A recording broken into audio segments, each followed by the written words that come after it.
ओम शांति। आज 30 जुलाई 2021 की साकार मुरली। आज बाबा ने कहा, मीठे बच्चे, इस पुरानी दुनिया में जिस प्रकार की आशाएं मनुष्य रखते हैं वो आशाएं तुम्हें नहीं रखनी है, क्योंकि यह दुनिया विनाश होनी है। प्रश्न, संगम युग पर कौन सी आस रखो तो सब आशाएं सदा के लिए पूरी हो जाएंगी। उत्तर, हमें पावन बन बाप को याद कर उनसे पूरा वर्षा लेना है। सिर्फ यही आस हो, इसी आस से सदा के लिए सब आशाएं पूरी हो जाएंगी। आयुष्मान भव, पुत्रवान भव, धनवान भव, सब वरदान मिल जाएंगे। सतयुग में सब कामनाएं पूरी हो जाएंगी। गीत है, तुम ही हो माता, तुम ही पिता हो। ओम शांति। मीठे मीठे रूहानी बच्चों अर्थात आत्माओं प्रति परम पिता परमात्मा यह समझा रहे हैं। तुम जानते हो, बेहद का बाप हमको वरदान दे रहे हैं। वो लोग आशीर्वाद देते हैं, पुत्रवान भव, आयुष्मान भव, धनवान भव। अब बाप तुमको वरदान देते हैं, आयुष्मान भव, तुम्हारी आयु बहुत बड़ी होगी। वहां पुत्र भी होगा तो अभी सुख देने वाला होगा। यहाँ जो भी बच्चे हैं दुख देने वाले हैं। सतयुग में जो बच्चे होंगे सुख देने वाले होंगे। अभी तुम बच्चे जानते हो, बेहद का बाप बेहद सुख का वर्षा दे रहे हैं। ब्रोवर, हम आयुष्मान धनवान भी बनेंगे। अभी कोई भी कामना दिल में नहीं रखनी है। तुम्हारी सब कामनाएं सतयुग में पूरी होनी है। इस नर्क में कोई भी कामना नहीं रखनी है। धन की भी कामना नहीं रखो, बहुत धन हो, बड़ी नौकरी मिले, यह भी जास्ती तमन्ना नहीं रखना है। पेट तो एक पाव रोटी खाता है, जास्ती लोभ में नहीं रहना है। जास्ती धन होगा तो वह खत्म हो जाना है। बच्चे जानते हैं, बाबा हमको स्वर्ग का मालिक बनाते हैं। अब बाप कहते हैं, दे दान तो छूटे ग्रहण। कौन सा दान दो? यह 5 विकार का। यह दान में देते हैं तो ग्रहचारी छूट जाए और तुम 16 कला संपूर्ण बन जाओ। तुम जानते हो, हमको सर्वगुण संपन्न 16 कला संपूर्ण यहाँ बनना है। 5 विकारों का दान देना पड़ता है। बच्चों को बाप कहते हैं, मीठे बच्चों, आस कोई भी नहीं रखो सिवाय बेहद के बाप से बेहद का वर्षा लेने। बाकी थोड़ा समय है, गाया भी जाता है, बहुत गई थोड़ी रही। बाकी थोड़ा समय इस विनाश में है। इसलिए इस पुरानी दुनिया की कोई आस नहीं रखो, सिर्फ बाप को याद करते रहो। यहाँ से बच्चों को सतोप्रधान बनना है। इस दुनिया में मनुष्य जो आस रखते हैं वो कोई भी नहीं रखो। आस सिर्फ रखनी है एक शिव बाबा से। हम अपना स्वर्ग का वर्षा लेवें, किसको भी कभी दुख नहीं देना है। एक दो के ऊपर काम कटारी चलाना यह सबसे बड़ा दुख है। इसलिए सन्यासी लोग स्त्री से अलग हो जाते हैं, कहते हैं इसने छोड़ दिया है। इस समय रावण राज्य में सब पतित पाप आत्माएं हैं। अभी समय बहुत कम है। तुम अगर बाप की सीमत पर नहीं चलेंगे तो श्रेष्ठ नहीं बनेंगे। बच्चों को ऊंच से ऊंच बनना है, इसलिए 5 विकारों का दान देना है कि यह ग्रहण छूट जाएगा। सब के ऊपर ग्रहचारी है, बिल्कुल ही काले बन गए हैं। बाप कहते हैं, अगर मेरे से वर्षा लेना है तो पावन बनो। द्वापर से लेकर तुम पतित बनते बनते शतो प्रधान से तमो प्रधान बन पड़े हो। तब तो गाते हो, पतित पावन आओ, आकर हमें पावन बनाओ। तो बाप फरमान करते हैं, बच्चे अब पतित नहीं बनो, काम महाशत्रु को जीतो। इसे ही तुमने आदि मध्य अंत दुख को पाया। बाप कहते हैं, तुम स्वर्ग में बिल्कुल पवित्र थे, अब रावण की मत पर तुम पतित बने हो। तब तो देवताओं के आगे जाकर उन्हों की महिमा गाते हो कि आप सर्वगुण संपन्न, संपूर्ण निर्विकारी और हम विकारी हैं। निर्विकारी होने से सुख ही सुख है। बाप कहते हैं, अब हम आए हैं तुम बच्चों को निर्विकारी बनाने। अब तुम बच्चों को सब इच्छाएं छोड़नी है। अपना धंधा दौरी आदि भल करो और एक दो को ज्ञान अमृत पिलाओ। गाया भी जाता है, अमृत छोड़ विष काहे को खाए। बाप कहते हैं कोई भी कामना नहीं रखो, हम याद की यात्रा से पूरे शतोप्रधान बन जाएंगे। 63 जन्म जो पाप किए हैं वो याद से खलास होंगे। अब निर्विकारी बनना है। बल माया के तूफान आए परंतु पतित नहीं बनना है, मनुष्य देवता बनना है। तुम ही शतोप्रधान पूज्य देवता थे, फिर तुम ही पूज्य से पुजारी बनते हो। हम निरोगी थे फिर रोगी बनते हैं, अब फिर से निरोगी बन रहे हैं। जब निरोगी थे तो आयु बढ़ी थी, अब तो देखो बैठे बैठे मनुष्य मर जाते हैं, तो कोई भी आस नहीं रखनी है। ये सब छीछी आशाएं हैं। कांटे से फूल बनने के लिए तो एक ही फर्स्ट क्लास आस है। बाप कहते हैं मुझे याद करो तो पुण्यात्मा बन जाएंगे। इस समय सब के ऊपर राहु का ग्रहण है, सारे भारत पर राहु का ग्रहण है। फिर चाहिए बृहस्पति की दशा। तुम जानते हो अब हमारे ऊपर बृहस्पति की दशा बैठी है। भारत स्वर्ग था ना, सतयुग में तुम्हारे ऊपर बृहस्पति की दशा थी, इस समय है राहु की दशा। अब फिर बेहद के बाप से बृहस्पति की दशा मिलती है। बृहस्पति की दशा में 21 जन्मों का सुख रहता है। त्रेता में है शुक्र की दशा। जितना जो याद करेंगे, बहुत याद करेंगे तो बृहस्पति की दशा होगी। यह भी समझा दिया है। अब सबको वापिस घर जाना है, इसलिए बाप को याद करते रहो तो विकर विनाश हो और तुम उड़ने लायक बनो।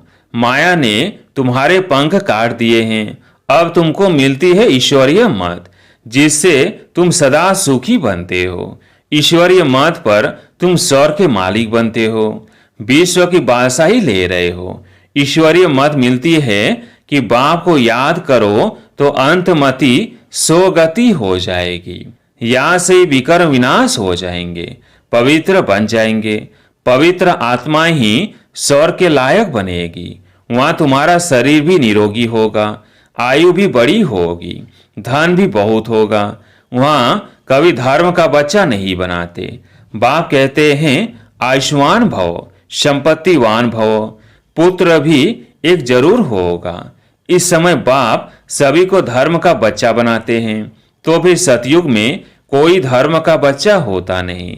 एक बच्चा एक बच्ची है योग बल से। पूछते हैं वहां बच्चे कैसे पैदा होंगे? वहां है ही योग बल। ड्रामा में नूंद है। सतयुग में सब योगी हैं। कृष्ण को योगेश्वर कहा जाता है।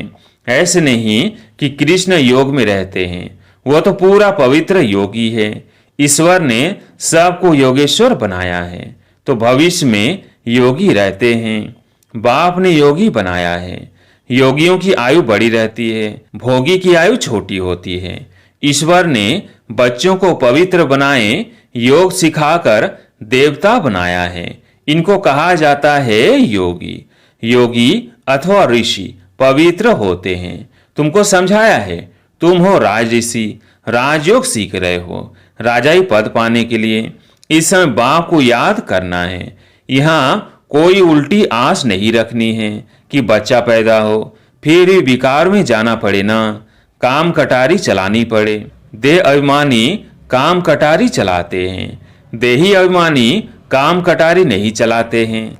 बाप समझाते हैं पवित्र बनो, आत्माओं से बात करते हैं अब यह काम कटारी नहीं चलाओ। पवित्र बनो तो तुम्हारे सब दुख दूर हो जाएंगे। तुमको स्वर्ग का मालिक बनाते हैं। बाप कितना सुख देते हैं। बाप से तो पूरा वर्षा लेना चाहिए। बाप तो गरीब निवाज है। गाया भी जाता है सुदामा ने 2 चपटी चावल दी तो महल मिल गए। बाबा 21 जन्मों के लिए वर्षा दे देते हैं। यह भी समझते हो अब सबको वापिस जाना है। शिव बाबा की स्थापना के कार्य में जितना जो मदद करे, घर में, यूनिवर्सिटी में व हॉस्पिटल में खोलो, बोर्ड पर लिख दो, बहनों और भाइयों 21 जन्म लिए एवर हेल्दी और वेल्दी बनना है तो आकर समझो। हम 1 सेकंड में एवर हेल्दी वेल्दी बनने का रास्ता बताते हैं। तुम सर्जन होना। सर्जन बोर्ड तो जरूर लगाते हैं, नहीं तो मनुष्यों को कैसे पता पड़े। तुम भी अपने घर के बाहर में बोर्ड लगा दो, कोई भी आए उसको दो बाप का राज समझाओ। हद के बाप से हद का बरसा लेते आए हो। बेहद का बाप कहते हैं मामे कम याद करो तो बेहद का बरसा मिलेगा। प्रोजेक्टर प्रदर्शनी में पहले यह समझाओ, इस पुरुषार्थ से तुम यह बनेंगे। अब है संगम, कलयुग से सतयुग बनना है। तुम भारतवासी सतो प्रधान थे, अब तमो प्रधान बने हो। अब बाप कहते हैं मुझे याद करो तो तुम स्वर्ग के मालिक बनेंगे। अक्षर ही दो है, अलग को याद करो तो बेबसाही तुम्हारी। इस याद से खुशी में रहेंगे। इस छीछी दुनिया में कोई भी प्रकार की आस नहीं रखो। यहाँ तुम पुरुषार्थ करते हो जीते जी मरने के लिए, वह तो मरने के बाद कहते हैं स्वर्गवासी हुआ। तुम सबको कहते हो हम स्वर्गवासी बनने के लिए बाप को याद करते हैं, उससे बेहद का सुख मिलता है। बाप को याद करने से तुम कब रोएंगे पीटेंगे नहीं। तूफान माया के आते हैं, उसका ख्याल नहीं करो। माया के तूफान तो आएंगे, यह है युद्ध। संकल्प विकल्प आते हैं तो मुफ्त में टाइम जाता है। तूफान तो पास हो जाएगा, सदैव थोड़ी रहेगा। सवेरे उठकर बाप को याद करना है, बाप से बरसा लेना है। यह धुन अंदर लगी रहे। बाप और कोई तकलीफ नहीं देते हैं, सिर्फ बाप को याद करना है और सबको भूल जाओ। ये सब मरे हुए हैं, आपस में यही बातें करते रहो। बाबा अब तो सिर्फ आपको ही याद करेंगे, आपसे स्वर्ग का बरसा लेंगे। टाइम रख दो, हम 3-4 बजे जरूर उठकर बाप को याद करेंगे। चक्र भी याद रखना है। बाप ने हमें रचता और रचना की नॉलेज दी है। हम इस मनुष्य सृष्टि झाड़ को जानते हैं। हम 21 जन्म कैसे लेते हैं यह बुद्धि में है। अभी फिर हम जाते हैं, स्वर्ग में फिर से आकर पाठ बजाएंगे। अभी फिर हम जाते हैं, स्वर्ग में फिर से आकर पाठ बजाएंगे। हम आत्मा है, आत्मा को ही राज्य मिलता है। बाप को याद करने से बरसे के हकदार बन जाते हैं, यह राजयोग है। बाप को याद करते हैं, बेहद के बाप द्वारा अनेक बार विश्व के मालिक बने हैं, फिर नरकवासी बने हैं, अब फिर स्वर्गवासी बनते हैं। एक बाप की याद से, बाप की याद से पाप भस्म हो जाएंगे। इसलिए इसको योग अग्नि कहा जाता है। तुम ब्राह्मण हो, राज ऋषि। ऋषि हमेशा पवित्र होते हैं। बाप को याद करते और राजाई का बरसा लेते हैं। अब थोड़ी विकार के लिए आस रखनी है, यह छीछी आस है। अब तो पारलौकिक बाप से बरसा लेना है। बीमार होते भी याद कर सकते हो। बाप को भी बच्चे प्यारे होते हैं। बाबा को कितने बच्चों को पत्र आदि लिखने पड़ते हैं, शिव बाबा लिखवाते हैं। तुम भी पत्र लिखते हो, शिव बाबा केयर ऑफ ब्रह्मा। हम शिव बाबा के बच्चे ब्रदर्स हैं। रूहानी बाप आकर हमको पावन बनाते हैं, इसलिए कहा जाता है पतित पावन। सभी आत्माओं को पावन बनाते हैं, कोई को भी छोड़ता नहीं हो।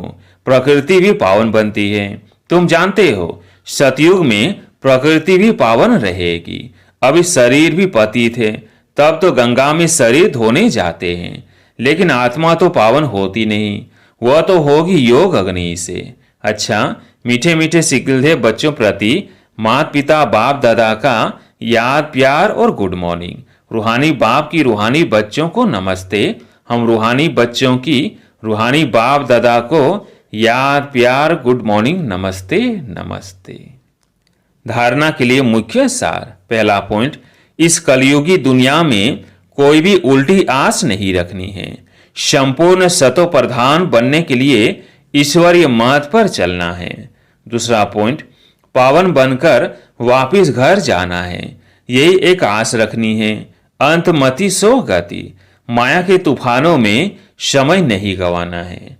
आज प्यारे मीठे बाबा का वरदान, निरंतर बाप के साथ की अनुभूति द्वारा हर सेकेंड हर संकल्प में सहयोगी बनने वाले सहज योगी भव।